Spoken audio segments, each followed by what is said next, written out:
La réconciliation avec Dieu. Peut-être la vidéo la plus importante que j'ai faite jusqu'à présent. Et je ne l'aborde pas comme un spécialiste, mais vraiment comme quelqu'un, comme tous ceux qui en ont parlé, qui sait manquer de cet amour de Dieu. Et c'est ça la différence en fait, c'est cette soif. C'est-à-dire que la plupart des personnes vont dans la vie sans même savoir qu'il leur manque cet amour de Dieu. Et certaines personnes savent que la seule chose qui leur manque pour arriver à la plénitude, la seule chose qui leur manque pour arriver au sens, à l'intensité de la vie, c'est cet amour de Dieu. Et donc je vous parle non pas comme un expert, mais simplement comme une personne qui a soif, qui se sent vide de cet amour de Dieu et qui le cherche intensément depuis des années. Et c'est rare de trouver une personne, comment ça va? Ben écoute, je cherche l'amour de Dieu et c'est compliqué. C'est rare, hein, les personnes vont vous dire ah, j'ai un problème de santé, j'ai un problème relationnel, mais qui est assez honnête avec lui-même pour se dire voilà, mon problème, c'est que je n'ai pas d'amour pour Dieu. Et combien c'est important, c'est-à-dire beaucoup de paramètres dans notre vie dépendent de cette relation avec Dieu. Il y a trois relations principales dans la vie, de mon expérience.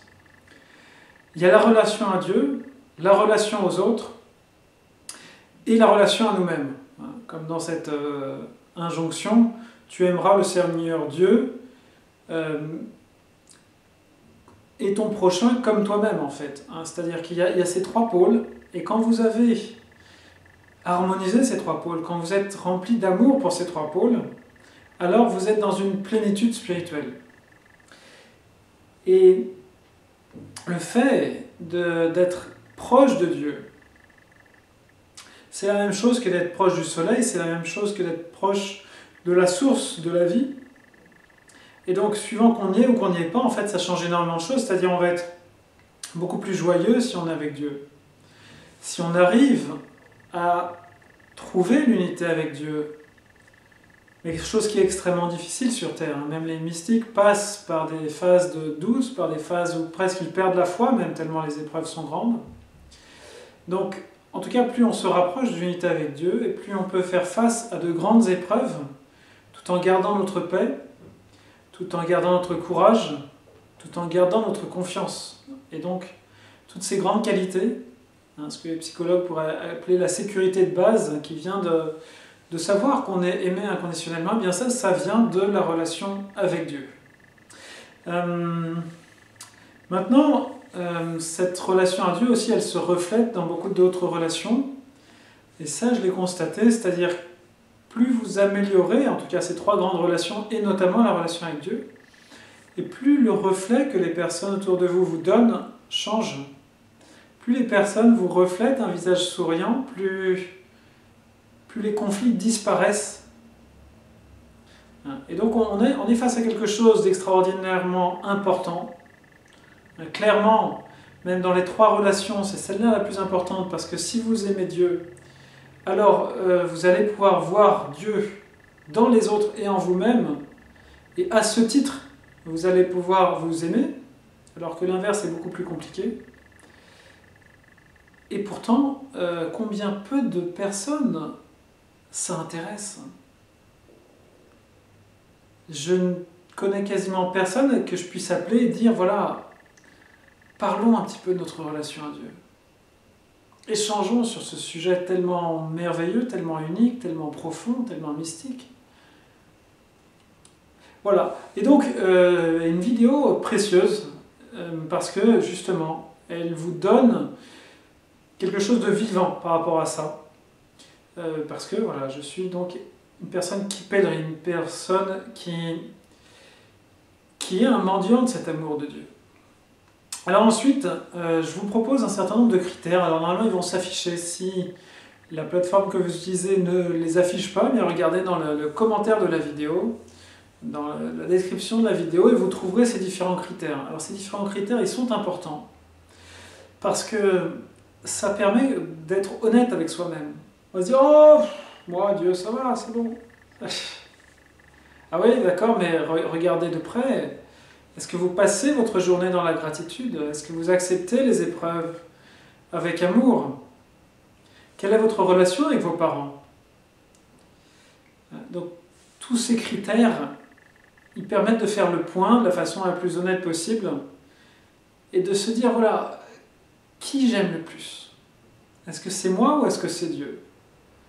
Est-ce que c'est ma femme ou est-ce que c'est Dieu?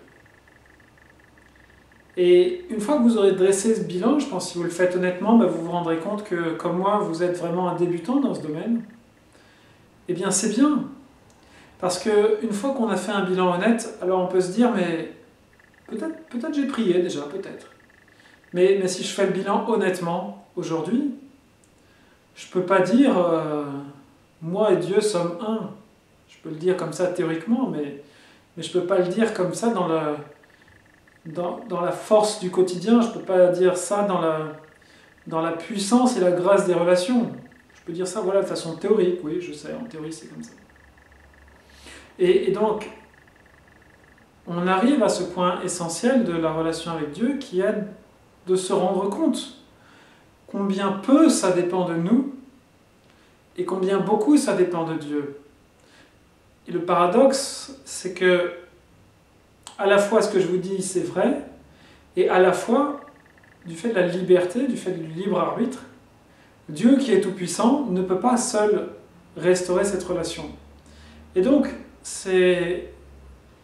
il suffit qu'on signe à chaque instant pour dire ok, je veux restaurer cette relation. Et à chaque instant, ça se restaurera non pas de notre propre puissance, mais c'est là qu'est le paradoxe, depuis notre propre impuissance. Parce que nous remettrons à Dieu les commandes de cette relation, que nous savons être seulement capables de pouvoir gâcher et détruire, et dans la même mesure où nous lui remettrons les commandes de cette relation, dans la même mesure elle s'améliorera et nous n'aurons à la limite qu'à regarder le paysage défiler. Et ce paysage, le point pourquoi la plupart des personnes ne veulent pas le regarder défiler, c'est que c'est le paysage de notre passé. Et des fois, on n'a pas envie d'aller regarder vers ce passé qui peut être très douloureux. Et donc, là où notre coopération est importante, c'est que nous sommes présents, non pas seulement comme observateurs, mais comme volontaires. C'est réellement à chaque instant qu'il faut re-signer ce contrat de mariage avec Dieu, parce que le monde dans lequel nous vivons nous propose à chaque instant un contrat qui est différent. Tiens, tu pourrais aller au restaurant et te faire plaisir. Tiens, tu pourrais passer du temps sur Internet à regarder des vidéos ceci, des vidéos cela, et puis tu passerais un bon moment. Et tu pourrais passer 1 heure à parler avec un ami, alors qu'en fait, il n'y a rien à échanger, etc., etc. Donc on nous propose à chaque instant un contrat qui est le contrat juste opposé. Et donc, cette relation, cette réconciliation avec Dieu, même si dans son intelligence, dans sa beauté, dans sa subtilité, dans sa profondeur, elle appartient à Dieu, et bien dans sa volonté, c'est nous. C'est-à-dire que la volonté de Dieu, elle est toujours à 100%, mais ce 100%, il va être multiplié par notre propre volonté, et si notre propre volonté elle est de 0%, ça fera 0. Et si notre propre volonté est de 10%, ça fera 10%. Et donc la vitesse, en fait, à laquelle notre relation se restaure avec Dieu, dépend donc, je vous l'ai dit, de notre humilité, du fait qu'on reconnaisse que nous n'avons pas l'intelligence, que nous n'avons pas la compréhension, que nous n'avons pas la force, que nous n'avons pas la persévérance de mener à bien cette quête. Et en même temps, paradoxalement, eh bien, plus on arrive à mobiliser notre volonté dans chaque instant pour le faire, et plus on va avancer de façon efficace sur cette réconciliation. Voilà, donc ça c'était le point sur l'humilité. Alors, comme je vous le disais, le troisième point, pourquoi on n'a pas une meilleure relation à Dieu? De la même façon qu'on n'a pas forcément une bonne relation à certaines personnes, c'est qu'il y a un passé que nous avons faussement interprété comme étant négatif vis-à-vis de Dieu. C'est-à-dire on a souffert, de même que la graine qu'on met sous terre.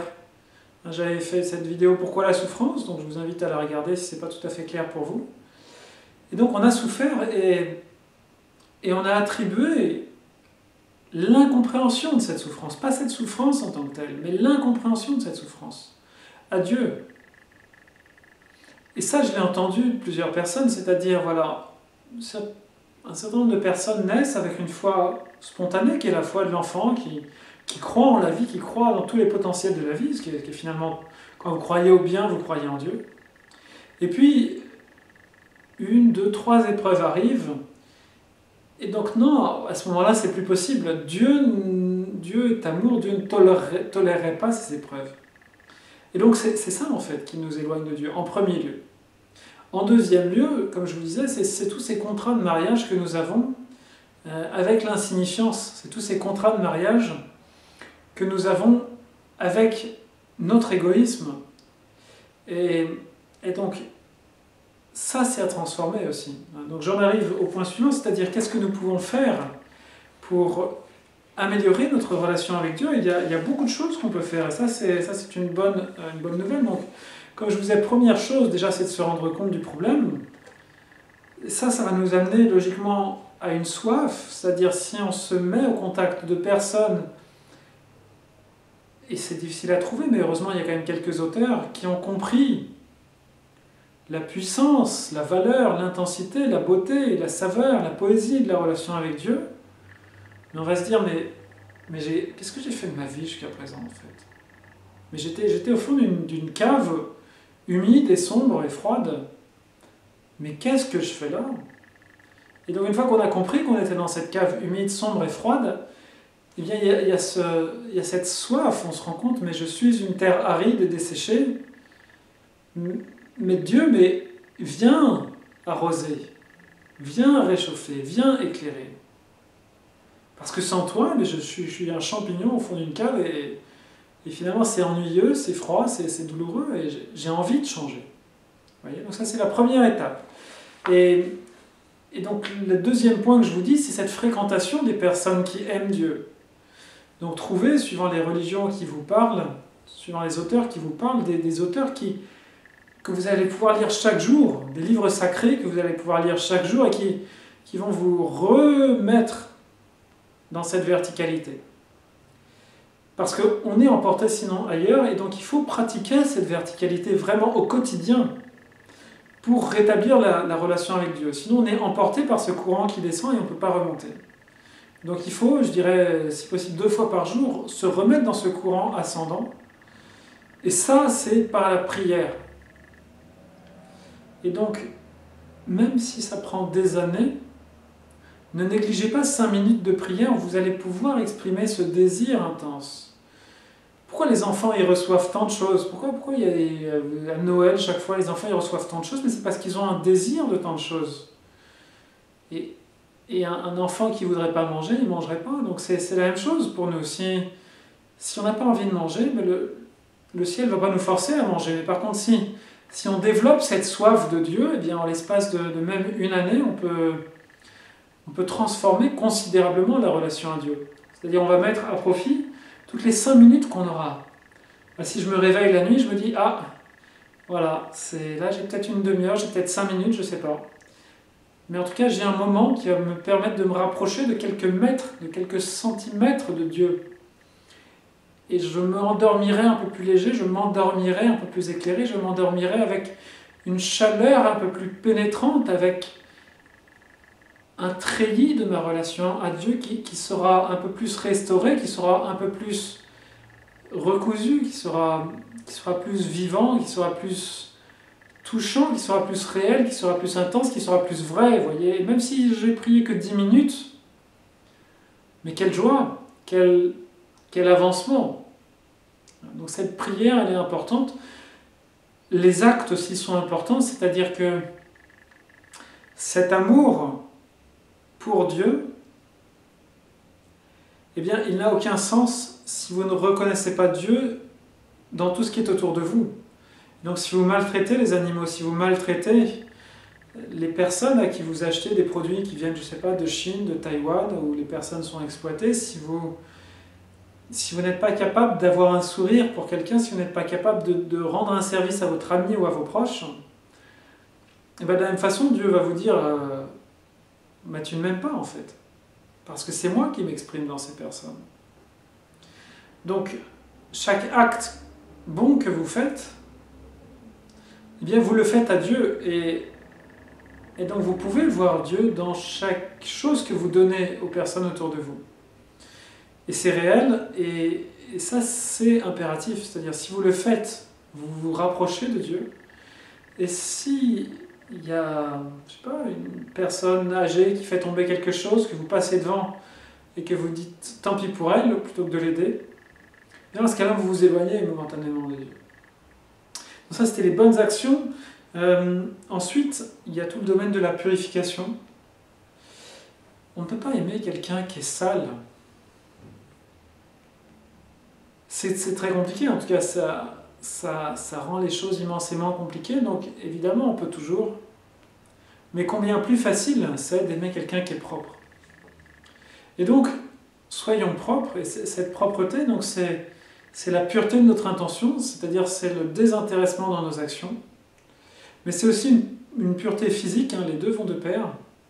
Donc c'est de manger une nourriture saine, à dominante végétale, à dominante bio, à dominante équitable, dans des proportions raisonnables, manger avec amour, pas trop gras, pas trop sucré, pas trop salé. Pour que notre corps émotionnel ne soit pas rempli de tous les désirs de cette nourriture. Non seulement un désir de cette nourriture, mais les désirs qu'elle génère. Si on mange quelque chose de très gras, eh bien on va être porté vers des activités qui sont aussi très grasses. Si on mange de la nourriture animale, on va être porté vers des nourritures intellectuelles, des nourritures émotionnelles animales. Donc la pureté, c'est aussi un point important, et pour ça on peut aussi jeûner, s'arrêter de manger pendant un repas, plusieurs jours, et petit à petit avoir le corps émotionnel qui s'apaise. Et puis pour finir, il y a des degrés dans la relation à Dieu, et c'est pas important en fait de savoir combien de temps ça va mettre pour arriver au degré le plus élevé, mais ce qui est important, ce que je vous disais, c'est chaque jour d'avancer un petit peu. Et simplement pour vous donner une idée, je vous rappelle ces degrés qu'on trouve dans les différentes religions, dans les différents philosophes. On trouve ça donc bien sûr dans les différents personnages de la Bible, on trouve ça chez Fénelon, on trouve ça dans l'hindouisme. Et donc on peut être ennemi de Dieu, et donc inconsciemment beaucoup de personnes sont ennemies de Dieu parce qu'elles voient bien que si elles devaient se tourner vers Dieu, elles auraient tous ces contrats qui leur semblent fructueux, auxquels elles ont souscrit avec le mal et qu'il faudrait les rembourser, si vous voulez. C'est-à-dire, si pendant 10 ans, j'ai maltraité mon conjoint et que je vais dans la lumière de Dieu, alors je suis comme un vampire qui va être un petit peu brûlé, c'est-à-dire toute cette fausse, tout ce faux moi que j'avais créé autour de moi, il va être brûlé par la lumière de Dieu. Toute cette fausse joie qui n'était qu'excitation, qui n'était pas réellement joie, que j'avais créée autour de moi, il va falloir m'en débarrasser. Et donc beaucoup de personnes simplement n'ont pas forcément de haine envers Dieu, mais ont peur de ce qu'elles perdront quand elles se tourneront vers Dieu, parce qu'elles sont devenues des vampires qui se nourrissent de choses sombres, et que donc il y aura comme une sorte il y aura une transmutation intérieure qui va se faire dans la chaleur, et cette chaleur sera dans un premier temps quelque chose d'assez brûlant. Et donc on peut avoir cette peur de Dieu. Je pense que personne ne croit pas en Dieu, ça n'a pas de sens en fait. On voit forcément la beauté, la grandeur, l'immensité de l'univers. Donc on ne peut que voir Dieu.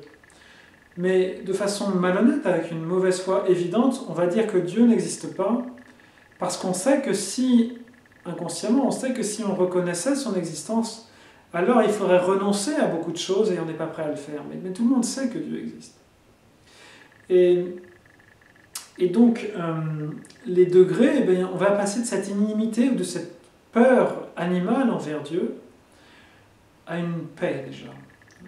Ce niveau paisible envers Dieu, où déjà on va être ramené à une neutralité. On n'aura pas encore la soif de Dieu, mais déjà on n'aura plus cet évitement de Dieu. Et puis, dans un deuxième temps, on va comprendre l'intérêt qu'on a à aller vers Dieu. C'est-à-dire, on va comprendre que on pourrait souffrir moins si on faisait équipe avec le maître de l'univers. Puisque c'est lui qui tire toutes les ficelles, si vous voulez. Puisque c'est lui qui a tout l'or, tout l'argent, toutes les pierres précieuses.